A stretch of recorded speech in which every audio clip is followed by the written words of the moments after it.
तो कैसे हैं आप लोग? तो चलिए शुरू करते हैं। New episode. पिछले एपिसोड में देखा था कि हुन ने जैसे ही ब्लड वर्म निकला उसकी हालत अचानक बिगड़ने लगी। दर्द इतना तेज था कि वह ठीक से खड़ा भी नहीं हो पा रहा था। तभी कैप्टन उसके पास आया और मुस्कुराते हुए बोला, लगता है ब्लड वर्म ने अपना असर दिखाना शुरू कर दिया है। देखो, जो खुद को ब्लड कल्ट का वंशज बता रहा था, उसकी हालत क्या हो गई है। हुन दर्द से तड़पते हुए मन ही मन सोचने लगा, ये कमीना, इसने जरूर मेरे ब्लड वर्म के साथ कोई छेड़छाड़ की है, वरना ऐसा दर्द कभी नहीं होता। उसी समय कमांडर ने कैप्टन से पूछा, क्या वह ठीक है? कैप्टन तुरंत बोला, हाँ, शायद इसने जल्दबाजी में ब्लड वर्म निगल लिया, इसलिए इसकी हालत बिगड़ गई है। लेकिन उनको यकीन था कि मामला कुछ और ही है। जिस ब्लड वर्म को मैंने निगला, वह बाकी सबसे अलग था। कैप्टन उसके कंधे पर हाथ रखते हुए बोला, घबराने की जरूरत नहीं है, मैं एक ही बार में ब्लड वर्म की हरकत रोक दूंगा। हुन ने पूछा, क्या आप सच में ऐसा कर सकते हैं? कैप्टन हंस पड़ा, तुम्हारी चिंता मुझे बिल्कुल नहीं है, लेकिन तुम्हारी वजह से बाकी बच्चों का टेस्ट रुका हुआ है। जल्दी से सीधा बैठो ताकि मैं इलाज कर सकूं। हुन अभी भी सोच में डूबा हुआ था, अगर यह कैप्टन नहीं है तो फिर मेरे शरीर में इतना भयानक दर्द क्यों हो रहा है। अचानक उसे महसूस हुआ कि दर्द धीरे धीरे उसके शरीर के निचले हिस्से की तरफ बढ़ रहा है। वह घबरा कर बोला, रुकिए, अब मैं ठीक हूँ, आपको कुछ करने की जरूरत नहीं है। लेकिन कैप्टन ने उसकी एक न सुनी। बेवकूफ़ी मत करो, अगर देर हुई तो तुम्हारे अंदरूनी अंगों में भी नुकसान हो सकता है। इतना कहकर वह उनके करीब आने लगा। उधर उनको अपने शरीर में एक अजीब सी हलचल महसूस होने लगी। ये कैसी फीलिंग है? ऐसा लग रहा है जैसे मेरे शरीर से कुछ अपने आप बाहर निकलना चाहता है। और फिर अगले ही पल कुछ ऐसा हुआ जिसकी किसी ने कल्पना भी नहीं की थी। स्क्रीन पर आप खुद देख सकते हैं कि आखिर हुआ क्या। कैप्टन, जो बिल्कुल उसके पीछे खड़ा था, अचानक बदबू महसूस करते ही वहीं रुक गया। वहीं हुन शर्म के मारे सिर भी नहीं उठा पा रहा था। उसके कान तक लाल हो चुके थे। वह बस धीरे से बड़बड़ाया, मैंने पहले ही कहा था। सीन बदलता है। लिटिल फेरी जोर जोर से हंस रही थी। मुझे यकीन ही नहीं हो रहा कि तुमने सच में ऐसा कर दिया। हुन शर्माते हुए बोला, आखिर कब तक मेरा मजाक उड़ाती रहोगी?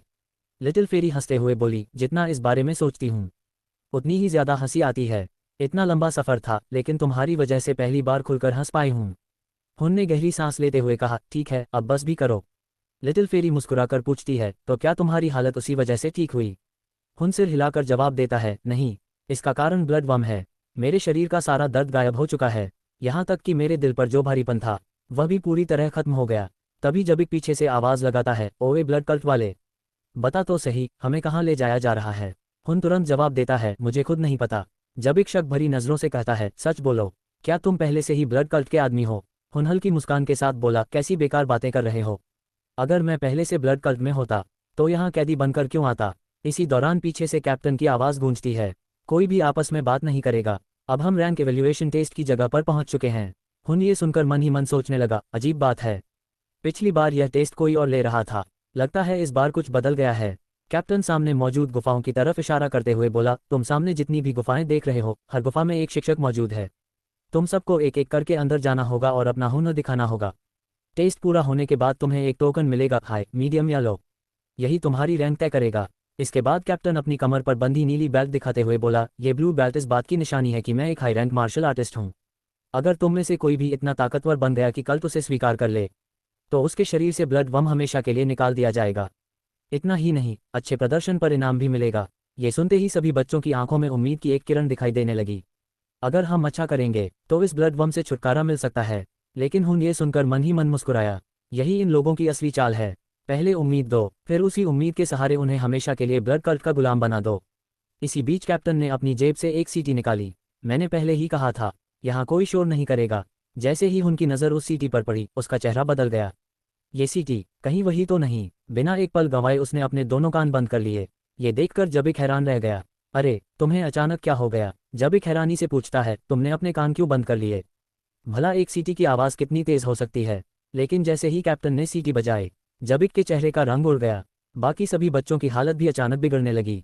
वे दर्द से जमीन पर गिर पड़े और तड़पने लगे। लिटिल फेरी घबराकर पूछती है, आखिर इन सब के साथ क्या हो रहा है और तुम्हें कुछ क्यों नहीं हुआ? हुन अपने सीने पर हाथ रखते हुए कहता है, जब भी यह खास सीटी बजाई जाती है, हमारे शरीर में मौजूद ब्लड वर्म बेकाबू हो जाता है। वह खुद हैरान था, लेकिन अजीब बात है, मुझे बिल्कुल भी दर्द महसूस नहीं हो रहा। कैप्टन ने सीटी हटाई और सभी बच्चों की तरफ देखते हुए बोला, मैंने तुम्हें हाई रैंक वॉरियर्स के बारे में इसलिए बताया था क्योंकि यह हमारे कल्ट का नियम है। लेकिन एक बात बताना भूल गया। वह मुस्कुराया, तुम में से आखिर तक सिर्फ 2 या 3 लोग ही बचेंगे। सिर्फ उन्हीं के शरीर से ब्लड वर्म निकाला जाएगा, बाकी सभी लोग पूरी जिंदगी इसी दर्द के साथ जिएंगे। ये सुनकर जबिक के होश उड़ गए। मैं पूरी जिंदगी इस ब्लड वर्म के साथ नहीं रह सकता। चाहे जो हो जाए मुझे इससे छुटकारा पाना ही होगा। कैप्टन गरजते हुए बोला, अब बहुत आराम हो गया, सब लोग तुरंत खड़े हो जाओ। हुन मन ही मन सोचने लगा, मैं पूरी तरह यकीन से तो नहीं कह सकता, लेकिन शायद अब मेरे शरीर में ब्लड वर्म है ही नहीं। अगर होता तो मुझे भी बाकी लोगों की तरह दर्द हो रहा होता। लिटिल फेरी ने अंदाजा लगाया, क्या ऐसा इसलिए हुआ क्योंकि तुमने पहले ही अपने कान बंद कर लिए थे? हुन ने सिर हिलाया, नहीं, ब्लड वर्म की सुनने की क्षमता इंसानों से कहीं ज्यादा होती है। हल्की सी कंपन भी उसे महसूस हो जाती है। सिर्फ कान बंद कर लेने से कुछ नहीं बदलता। वह मन ही मन सोचने लगा, काश मेरा डेंटियन सही हालत में होता तो मैं अपनी क्यूई की जांच कर पाता।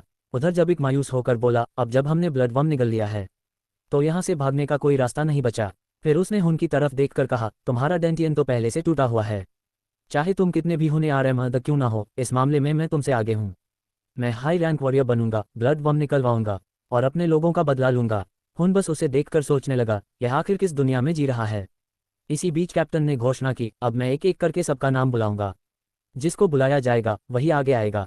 तभी जबिक ने हाथ उठा दिया, कैप्टन मैं सबसे पहले टेस्ट देना चाहता हूँ।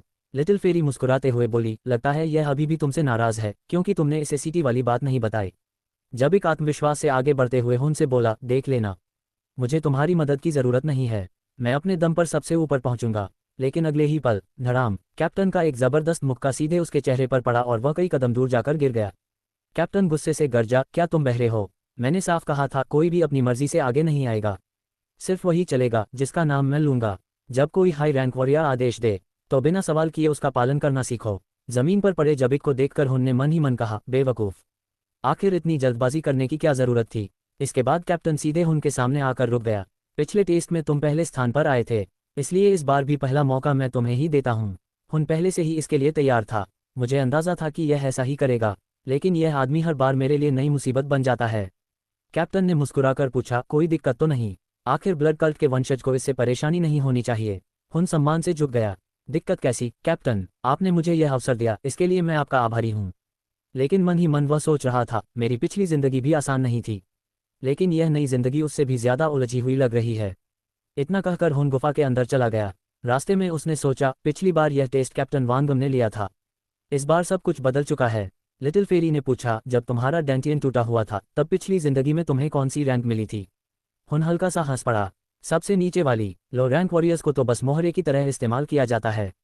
लिटिल फेरी बोली, लगता है तुम्हारी पिछली जिंदगी सच में बहुत दुखद थी। तभी सामने से एक भारी आवाज आई, युयांग सिटी से आने वाला लड़का, क्या तुम ही हुन हो? आवाज सुनते ही हुन की आंखें सिकुड़ गईं। यह आवाज, कहीं ये वही तो नहीं? सामने खड़े आदमी को देखते ही उसे सब याद आ गया, तो कैप्टन ने मेरे लिए यही जाल बिछाया है। यह अभी जवान दिख रहा है लेकिन मैं इसे अच्छी तरह पहचानता हूँ। लिटिल फेरी ने पूछा, क्या तुम इस आदमी को जानते हो?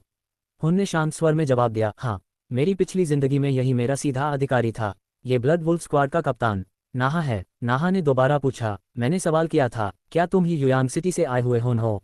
हुन मन ही मन मुस्कुराया, अच्छी चाल चली है, लेकिन अफसोस तुम उस इंसान को परखने की कोशिश कर रहे हो जिसे तुम पहले ही अपनी पिछली जिंदगी में कभी पकड़ नहीं पाए थे। ऊपर से शांत रहते हुए उसने जवाब दिया, जी मैं रेडिएंट अर्थ क्लैन से हूँ।